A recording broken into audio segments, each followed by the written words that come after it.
एक बादशाह था। वो एक मुस्लिम शासक था, लेकिन वह समान रूप से सभी धर्मों का सम्मान करता था और भगवान के बारे में अधिक जानने के लिए उत्सुक रहता था। एक दिन उन्होंने वजीर से पूछा, क्या ये सच है कि हिंदू पौराणिक कथाओं में देवताओं में से एक देवता ने हाथी को बचाया था, जिसने मदद के लिए उनसे प्रार्थना की थी?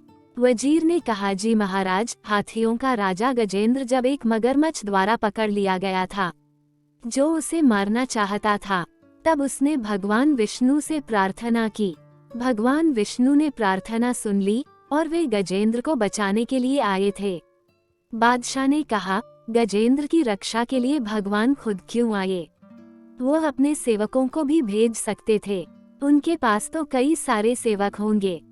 वजीर ने कहा, मैं कुछ ही दिनों में इस सवाल का जवाब दे दूंगा। बादशाह का राजकुमार अक्सर अपने एक सेवक के साथ शाम को सैर के लिए जाते थे। वजीर ने चतुराई से उस सेवक से दोस्ती कर ली और उसे किसी को भी बताने के लिए मना किया कि वे दोस्त थे। फिर वह मोम का एक पुतला लेकर आया जो बिल्कुल राजकुमार की तरह दिखता था। एक शाम जब राजकुमार सो रहा था, तब वजीर ने राजकुमार के बजाय सैर के लिए पुतले को ले जाने को सेवक से कहा। सेवक ने वैसे किया जैसा वजीर ने कहा था।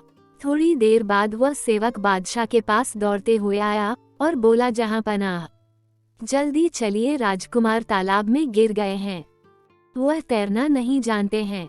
बादशाह ने ये सुना तो वह अपने सिंहासन से जोर से उछले और तालाब की ओर भागे। जब वह तालाब पर पहुंचे तो राजकुमार को बचाने के लिए उसमें कूद गए। बादशाह को बहुत राहत मिली जब उन्हें तालाब में राजकुमार के बजाय राजकुमार की तरह दिखने वाला मोम का एक पुतला मिला। वजीर बादशाह का पानी से बाहर आने के लिए इंतजार कर रहा था। बादशाह ने नाराज होकर वजीर से पूछा, ये किस तरह का मजाक है? वजीर ने कहा, जहां पनाह, आप खुद क्यों इस तालाब में कूदे?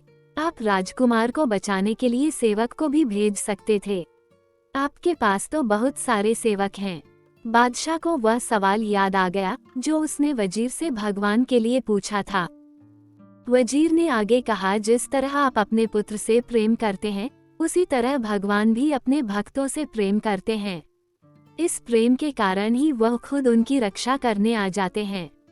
आपने उस दिन पूछा था कि गजेंद्र को मगरमच्छ से बचाने के लिए भगवान विष्णु खुद क्यों आए थे। अब तो आपके पास जवाब है ना? बादशाह ने कहा, इससे बेहतर मुझे कोई और नहीं समझा सकता था। अब मैं समझ गया।